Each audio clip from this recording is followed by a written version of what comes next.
What's going on, YouTube? It's your boy, Casey, back at it with Rugged Individuals. Yeah, I get loud. I know, that's why I was cautious with the game. Try it again.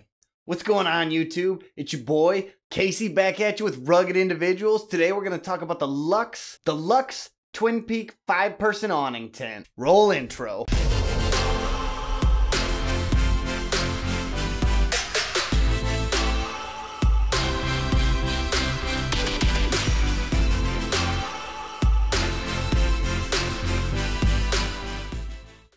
The Luxe Twinpeak 5-person awning tent is a medium-sized hot tent made for cold weather camping. It sports a built-in stove jack, 2 entrances, and a very large side awning. It's designed to sleep 4 people with the stove in it or 5 without the stove. The walls are made of 68D polyester taffeta PU at 2,000 millimeters, and it's fire retardant. It's 16 feet 4 inches by 8 feet 5 inches at 5 foot 2 inches tall and weighs approximately 6.4 pounds. You can pick the poles for it up at Luxe for about 31 bucks. Use your own trekking poles or make your own. Or you can make your own and get a neato wizard staff while you're at it. Luxe sells this tent for 295 bucks, which is with that being extremely low for winter tents. The question is it worth it? Right out the gate, I'm going to say yes. The Luxe Twinpeak awning tent is totally worth it. If you're thinking about getting it, you should get it. And the reason is because if you have to think about it, you fit certain criteria. Though it's not for everybody, it is for most people. Here are the people that I would recommend it to. First time winter campers. If you want to see if you like winter camping but you don't want to break the bank, this is a great choice for your first winter tent. It's for people who need an extra tent. If you already have a 1-person tent that you're in love with, but you want an extra one to take other people out with, or if you just need an alternate as a just-in-case or a backup tent, this is perfect for that. People that don't go camping that much. If you're only going to go out like once or twice during the winter season, this is a great little tent. It's not going to run you much money. You can still do what you want out camping, but it's not going to break the bank, and you're not going to overinvest in a hobby that you don't do that much. The only people that I wouldn't recommend it to are very experienced campers who probably aren't looking to review this anyway because they already have their canvas tents that cost them a few $1,000s. I also wouldn't recommend it to people that are looking for a semi-permanent shelter. This isn't the kind of tent that you would set up for the entire winter. This is something that you're going to set up and tear down as you use it. Now, if you're only looking for the answer on whether you should buy it or not, that knowledge has been delivered. If you want the breakdown of the tent, stay tuned for the next rest of the video. Next rest. I kind of like it. We're going to leave it. Yeah. I don't like it, but that's why we're going to leave it. Yeah. We spent the entire winter, this last winter, camping from the beginning of November when we first got our first snowfall, all the way actually until July in the Luxe Twinpeak hot tent. After 8 months of continually camping in this thing, we feel like we have some insight on it that we'd like to share with you. We're going to talk the goods, the bads, and some things that we did that kind of improved our experience a little bit while using the Luxe Twinpeak. So first pro on the pros list, because we like to do the good shit first. Now for the good stuff. Clocking in at only $300 makes this the best pound-for-pound fighter in the hot tent world. In our humble opinion, this is as good as it gets for bang for your buck wise. You can go a little bit cheaper than this, and it's not going to be nearly as nice. And in order to get the same features and quality that you get out of this, to go even one step higher, you're looking at 4 digits worth of spending in the $1,000 to $1,200 range before you get something that's even a little bit better than this. So as far as your bang for your buck goes, $300 for the Twinpeak is a steal. It's only 6.3 pounds. So for hiking something in the winter, this is going to be one of your best options for a budget tent like this if you're sleeping more than one person. Unfortunately, it doesn't separate into multiple pieces, so you can't pack it in on different packs. But at only 6.3 pounds, you got a pretty good option of just packing it on your lonesome. Especially for winter camping, the side awning makes it killer for getting in and out of while you're in bulky gear and it's -20. The whole side of the tent opens up, I don't know, like the Iron Man suit, like the Batmobile, and allows you about 6 feet of doorway to get in and out of. So if you can't figure that out, you have problems. Especially when you're looking to get in and out, the one zipper runs all the way up to the tent, so it means you don't have to bend over every time you want to get in and out of the tent. If a realtor were selling you this, they would tell you how spacious it is. There's a lot of room in this tent. We spent most of the winter with my fat Casey, his dog in the giant cage. How big is that cage? It's 4 foot by 2 foot, and that's like 36 inches tall. And part of it, I took my daughter out camping in the winter for the first time in her life. So we had myself, Casey, the dog cage, and my daughter all in there with a cooking tote, because that's something I do when I truck camp. The cooking tote, our bags with our changes of clothes, the firewood, the stove, all of that fit in there. And we could still set up chairs to sit in. And I didn't melt my sleeping bag on the stove. It's hot and sexy. With not really, honestly, that much room to heat. If you have a moderate-sized wood stove in there, it stays about 90. We had the back flap open for most of our camping trip in Traverse City, Michigan at negative 20 degrees Fahrenheit outside. And it was too hot in the tent to keep contained. And if you're into redneck stuff, that color scheme. Around the entirety of the outside of the tent, there's a skirt that you can put snow, leaves, any soft materials on that keep the breeze from going under the tent. Some people like letting that breeze in, especially if you're burning wood for the first time. It makes it so you can actually open those and you're not going to smoke yourself out. But if you've ever done it before, once you learn, you can seal those off and raise the internal temperature of the entire tent. It's really easy to run a rope down the center of the tent. It's got 2 built-in carabiner clips that allow you to run a nice little rope for drying your clothes, lighting the tent, stringing your brother up after 3 days. It's dealer's choice. The tent's very easy to vent. With both vestibules, having a mosquito liner in there, you can vent that each side individually. Also, it's double zippered on the awning, so you can just pull the zippers down from the top, which allows you to vent it in 4 different locations, as well as having all of the flaps on the bottom. So getting airflow through there to keep condensation down, because it is only a single wall tent, is a little bit easier in this one than others. And this thing takes a beating. We don't take care of it.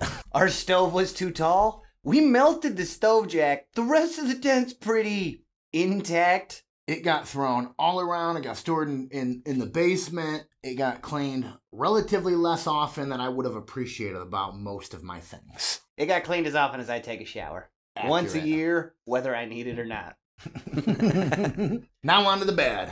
The not so good stuff. You really need a small stove. We took our Camp Chef potbelly pig iron stove. Upon first glance, it looked like it was gonna fit, so we went with it. The issue is, the stove was too big, had too much heat, and then every time the wind would blow, the tent would kind of fold in on that stove, and right where it wasn't really touching, but right where it was about to, started melting. Also, the stove pipe was like this big around, and though it fit through there, having that tight of a hold from the stove jack, so you need a smaller stove. Definitely smaller. Like the one they sell. It's almost like there's a plan. The tent has no floor, which is either a benefit or a drawback depending on who you are. We just hike in tarps, so it's not that big of a deal for us. But for some people that are wanting a fully enclosed tent, you're going to be sleeping on dirt if you get this one. Especially if you're winter camping, you're going to be on top of the snow. You need something between you and that. You're not going to be on top of the stove. You're going to be on top of mud. Because that stove is going to melt the snow. Oh, yeah. Brush the snow off the ground where you're putting it before you set it up. Otherwise, you're going to be in a mud puddle. There's not much online support for this tent. If you look on YouTube, there's 4 videos that aren't by Luxe, and Luxe's coverage of this tent is very minimal. So if you're having problems with it or you don't know how to set it up, there's almost no options. There's no information. We had to sit there like dum-dums the first time we went out in the middle of a blizzard at 2 o'clock in the morning trying to figure out how to set it up. We were probably out in the cold for 2 hours. That did happen, didn't it? That did happen. We got there and there was no poles, so we had to make our own poles. Wind can be an issue in the summer. The fact that there's no floor, coupled with the fact that it's got the skirt, if you're in more than 10, 15 mile an hour winds, your tent's going to look like Baymax. It's not so much of an issue up to 10, 15 miles an hour, but if you get over 20 miles an hour, you're going to be in a parachute, and you're going to wake up and your tent's going to be gone. Don't use this in storms. It's only 5'2" for headroom, so you can't really get comfortable standing. The tent's also not double walled, which, for those of you that are new to this, means one thing. Condensation. Condensation! I like yours better. I was really hoping that you would pick it up and do that. What in condensation? If you don't vent this thing properly, you will get a river inside of the tent. Also, don't sleep against the walls of the tent. That's how Casey's sleeping bag got to dry out in the snow for a day. That did suck. The fire's out. I woke up just cold like that. The vestibules are hard to get in and out of, especially in winter gear, especially when you have a stove set up by one of them. We made the mistake of setting the dog crate up at the back of the tent away from the stove and blocking our only other exit than the one by the stove the first time we went camping. So we ended up burning our shins quite a bit. It also made it really tricky to get the dog in and out of the tent because we had the side stake down, which means you can't use the awning because it was the only way to keep the blizzard off of us. Oh yeah, we got like 8 inches of snow. We did. We got covered. That was the best. That was the best first camping experience in a tent ever. Don't use ultralight stakes. Ultralight stakes suck in the winter. Well, they suck with this tent. Like with the way those things have to draw, you need the hook. But you should get some extra stakes for this. Either more of the lightweight ones if you're a sucker for pain, or just get yourself some nice steel stakes that you can pound through the snow and the ice. Otherwise, you're going to end up with half of your tent staked out in the winter. This tent contains no ripstop. The second you tear that tent, if you don't fix it, it will rip wide open. It's also extremely susceptible outside of where that stove jack is to heat.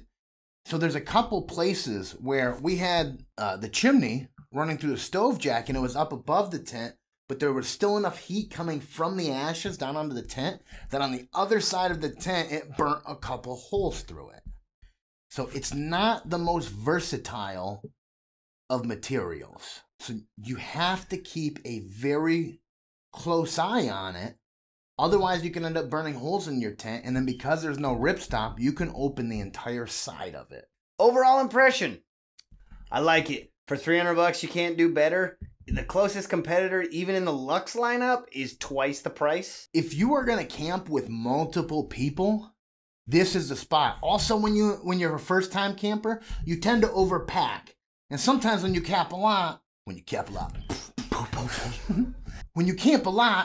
some people still tend to overpack. Like there's this weird ratio for me. If I'm going overnight camping, I'll take my bag and that's about it.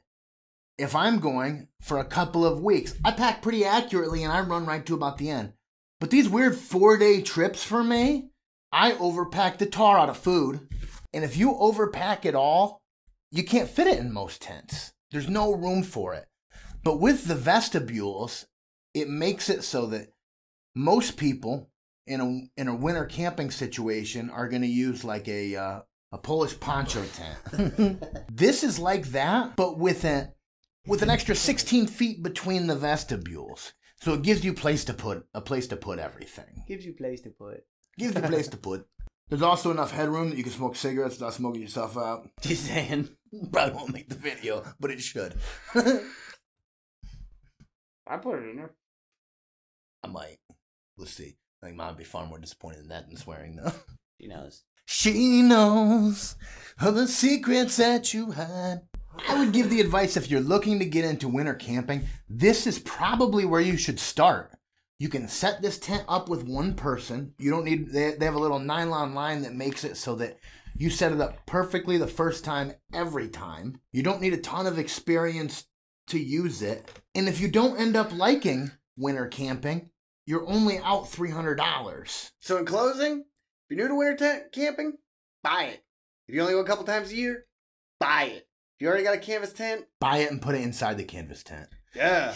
Have a littler tent inside your big tent and then make tent babies. That's it for today, you sexy, rugged individuals. If you liked it, subscribe. We'll catch you next time. Why subscribe? Why subscribe? Give them a reason to. If you like this, subscribe. I don't think that should go in there. That's it for today, you sexy, rugged individuals. If you liked it, hit that subscribe. I forgot what you said. Hit that subscribe button so the next time we release something amazing, you get to see it.